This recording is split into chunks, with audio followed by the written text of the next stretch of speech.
You wake up in a room, and as you look to the left, you see what they call a beast, rising from a big puddle of blood. And as soon as the beast attempts to touch you with its claws, it gets flayed to ashes by an unspecified reason. Damn, this one's good. Strange creatures appear as soon as the beast was burnt off. I believe they're called messengers here. They deliver messages from between the worlds of your fellow hunters. These messengers seem to recognize hunters, and they don't mean harm. You then hear the voice of our new maiden.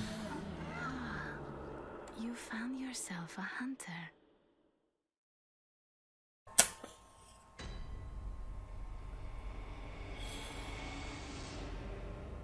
What's going on, fellow gamers? This is Days, and this is the beginning of your adventure in the city of Yharnam. This is 10 things we just found out about Bloodborne. Now, for those of you who had seen the demo, this won't be much of a spoiler.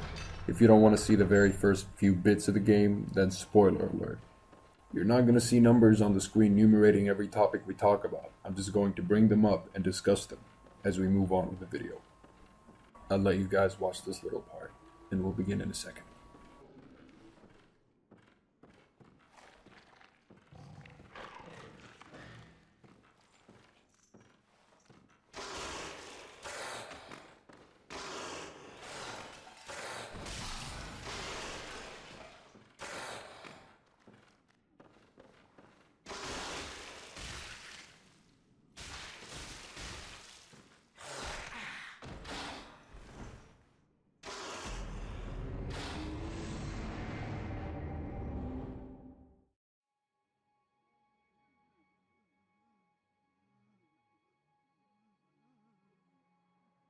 First off, it is what I believe to be the new Nexus, Filing Shrine or Majula, whatever you want to call it.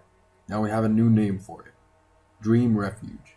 I mainly believe that simply because of the soothing background music that we always have in the safe area of Souls games. And the fact that the character warps from there using a headstone, which kind of reminds me of Demon Souls' Nexus. I may be wrong, but this is what's obvious at the moment. Keep in mind that this is still an earlier build of the game. And another note that the chosen undead's equivalent is now called a hunter. That's just a little something I wanted to point out. And regarding Dream Refuge, I think I can live with it. The music's nice, I like it. I'll put a link in the description for the music. But I mainly like the music. I don't think it's gonna get boring real quick. And in general, the place just looks pretty chill and just cozy, I guess. And the fact that you can hear the environment. Now, the environments in this game is what I want to talk about. It's one of the 10 things I want to talk about. One thing I want to mention is the environments around the city are very atmospheric.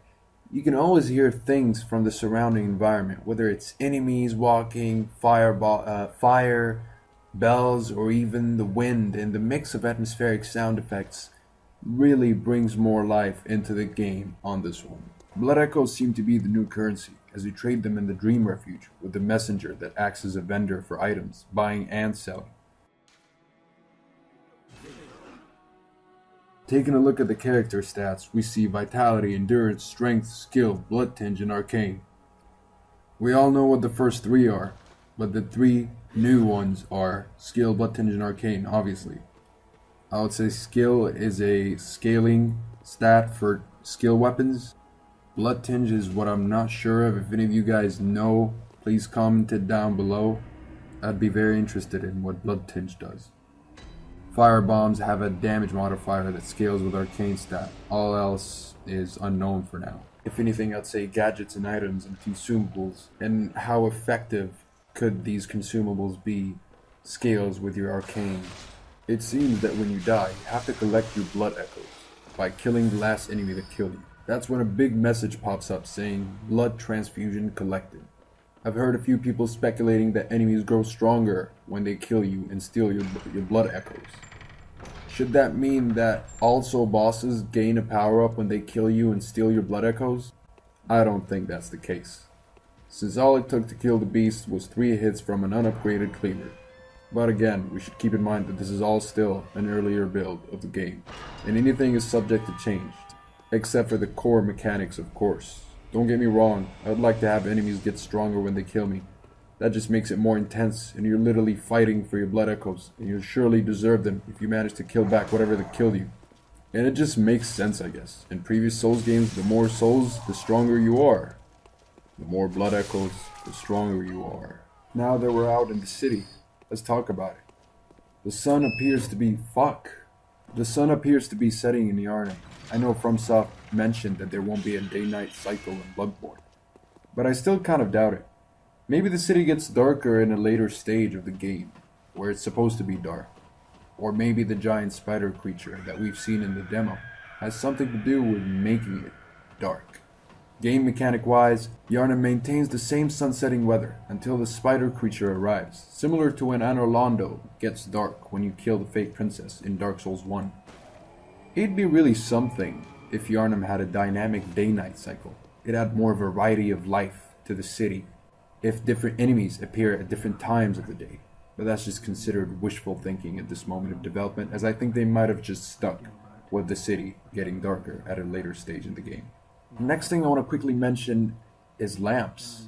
Just like the lamp you just saw, lamps are now the new bonfires. They are used to warp you back to Dream Refuge from whatever part you've unlocked inside and presumably outside the city. You basically just have to activate the lamps to be able to warp through them. Little side thing I want to mention is that doors, and especially gates. I love how metal gates sound in this game.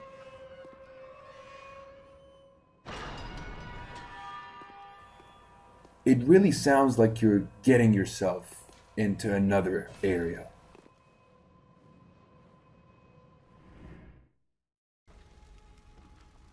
The fireplace in Dream Refuge, named Workshop, seems to be the place where you'll be fortifying your weapons using bloodstones and supposedly blood shards, and repairing them. So expect to spend quite some time in this place, as you'll be coming back here to rest and restore your weaponry.